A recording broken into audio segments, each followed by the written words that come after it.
If you've been following my channel for a while, you know that I am all about full self-driving. In fact, my entire channel is dedicated to Tesla's full self-driving. I have Hardware 3. Now, I'm not biased and stuck in my ways with Hardware 3. In fact, I can't wait to get a new car. Technology improves over time, and I advocate for that 100%. It's not like you go out and demand that your old iPhone 7 should be able to run the latest and greatest iOS software. You have to get a new phone, just like you have to get a new car. The difference between phones and cars, however, is that cars are a lot more expensive. And that's why so many Hardware 3 owners are feeling a little bit left out. Now, of course, when you compare to other legacy auto companies, the cars are still really great. In fact, I have very little to complain about with my Hardware 3 car. Tesla just had their first quarter 2026 earnings call, and Elon Musk had some really outstanding news for Hardware 3 owners. A question was asked about how Hardware 3s will achieve unsupervised FSD. How will Hardware 3 cars reach unsupervised FSD? And finally, for the first time ever, Elon Musk admitted that Hardware 3 will not be able to run unsupervised full self-driving. Unfortunately, Hardware 3, I wish it were otherwise, but Hardware 3 simply does not have the capability to achieve unsupervised FSD. This is huge news. Finally, the cat is out of the bag. Now, if somebody is devastated by this news and extremely disappointed, then I hate to say it, but you haven't really been following along here. So Hardware 3 has been left out for quite a while. When Tesla went to FSD version 13, Hardware 3 didn't get it. When Tesla went to version 14, Hardware 3 owners didn't get it. And version 14 introduced a wide range of brand new features. These include taking off from park, being able to go in reverse, responding to emergency vehicles, being a lot quicker, responding to hand gestures, handling drive-thrus and ticketing gates. Parking garages have been improved.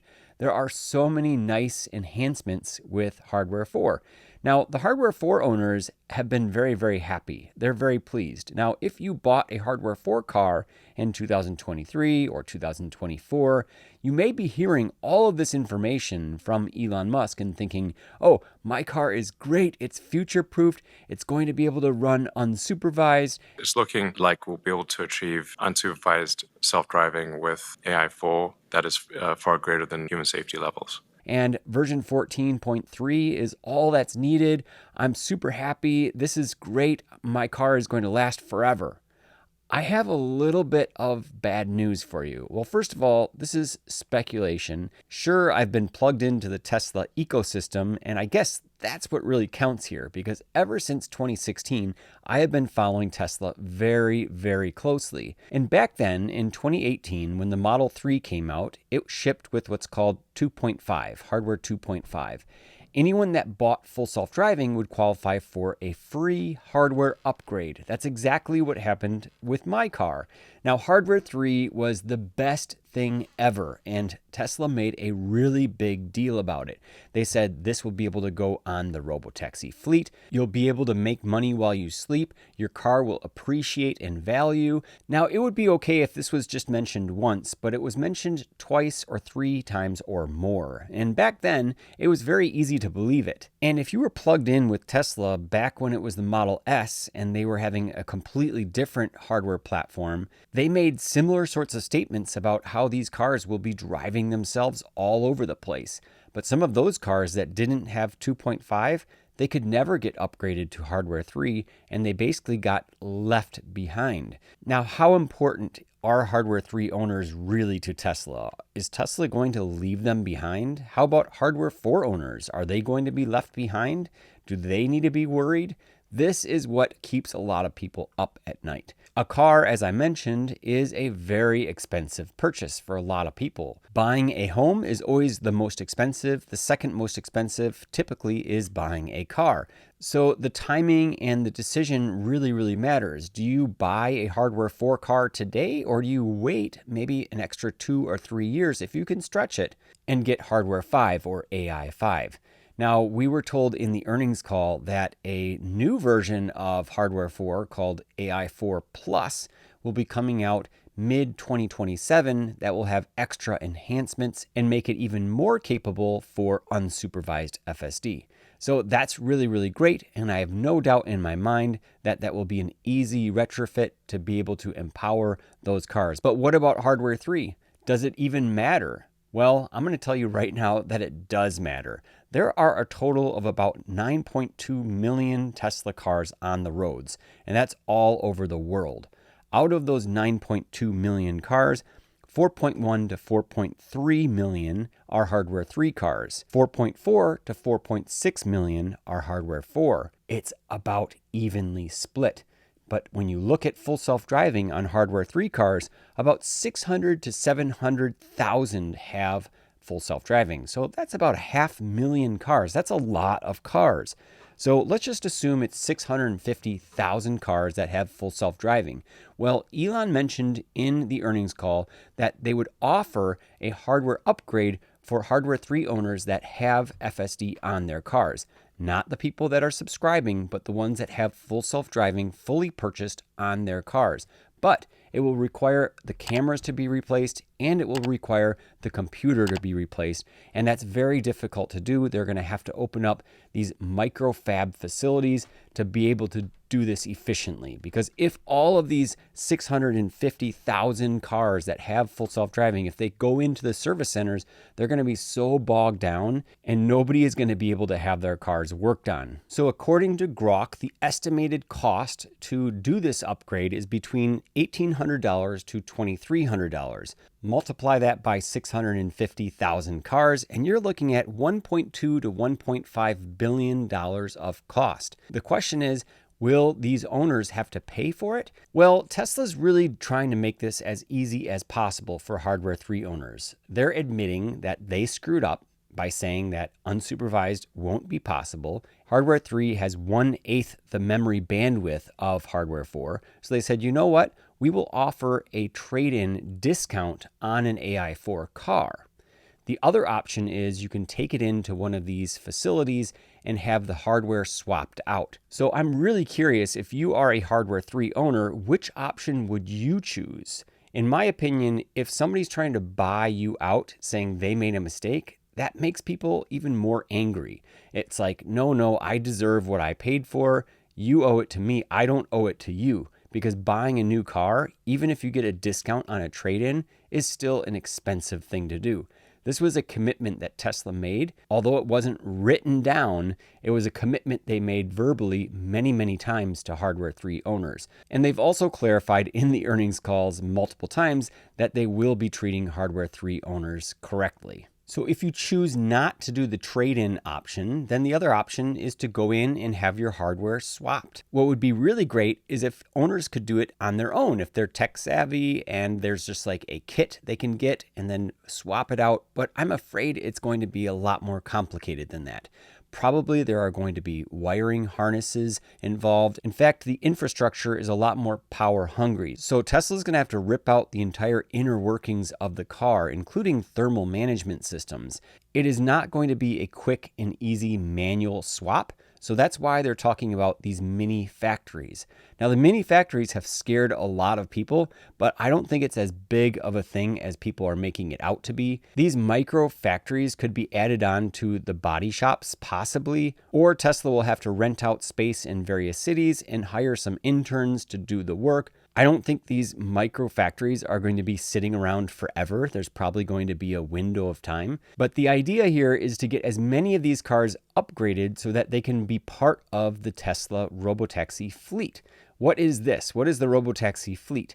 Well, if you go way back, Tesla's been talking about having cars driving around, picking people up in the middle of the night, generating income for people. Essentially, it won't be necessary to own a car in the future. The cost to have a car come pick you up, even to go to work or to go to the grocery store, will be so low that it will make no sense to own your own car. And Tesla wants to have as many of these as possible. So let's imagine half of these 650,000 FSD Hardware 3 owners go in and have the hardware swap. That's 325,000 cars all across North America that can be deployed to pick people up. That's a substantial number of cars, and that's pretty cool. I would love to be picked up in a car like that. Now, here's the other thing.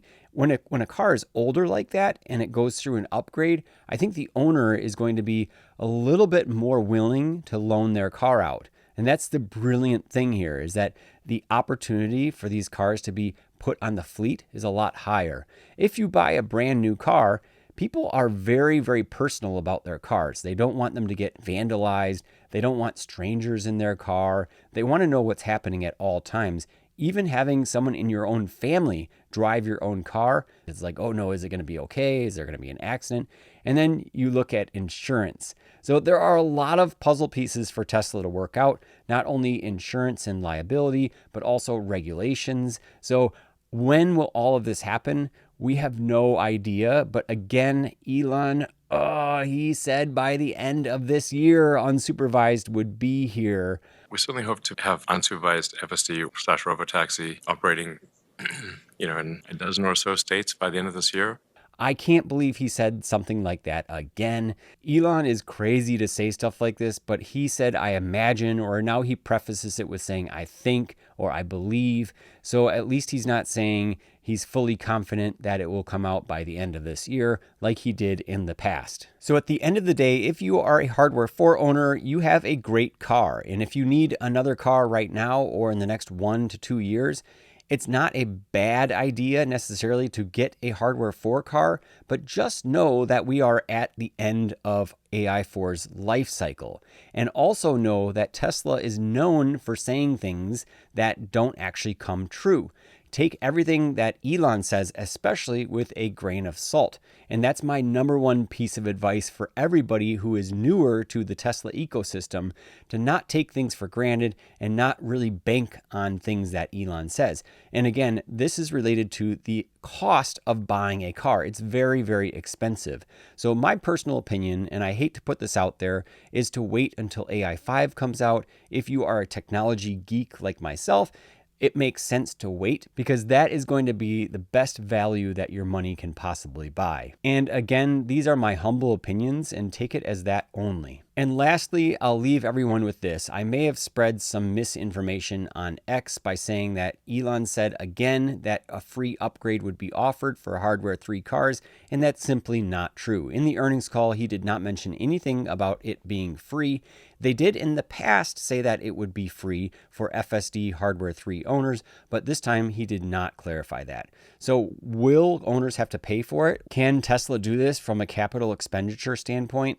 Yes, I believe so, but I think once version 14 Lite comes out, as Ashok mentioned, again will be available by the end of June this year. Probably won't come out until June 30th, but that's going to be really, really exciting because Hardware 3 is going to improve to a level that we've never seen before.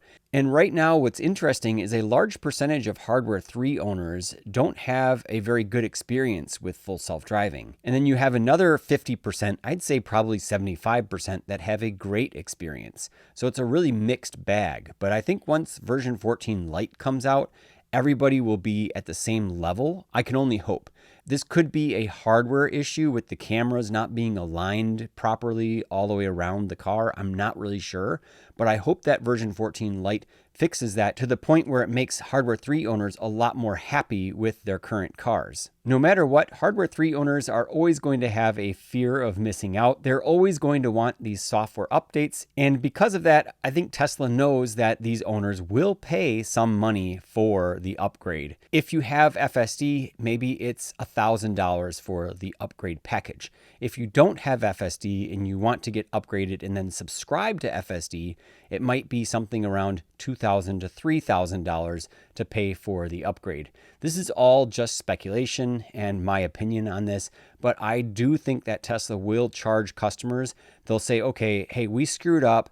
You guys have a great product. We delivered on what we promised from what you purchased. If you look at the purchase agreement, it said full self-driving will be able to stop at stop signs, react to traffic lights, drive on city streets. and that's it. When we bought it, let's be honest, guys, when we bought it, it did not say that full self-driving would be able to drive with you sitting in the back seat. So I think a large percentage of people will be willing to split it with Tesla. And Tesla is Tesla. They're ahead of the game, so I think a lot of people will be more than happy to pay a little bit to get the upgrade. Those in Europe, I have no idea. I know the regulations have been holding you back more than anything, but I really hope those in Australia and the Netherlands will be able to use full self-driving finally once version 14 Lite comes out. I'm very curious to hear all of your thoughts down below. Thank you so much for watching. If you enjoyed this video, please smash the thumbs up and consider subscribing. And until the next one, have a great day.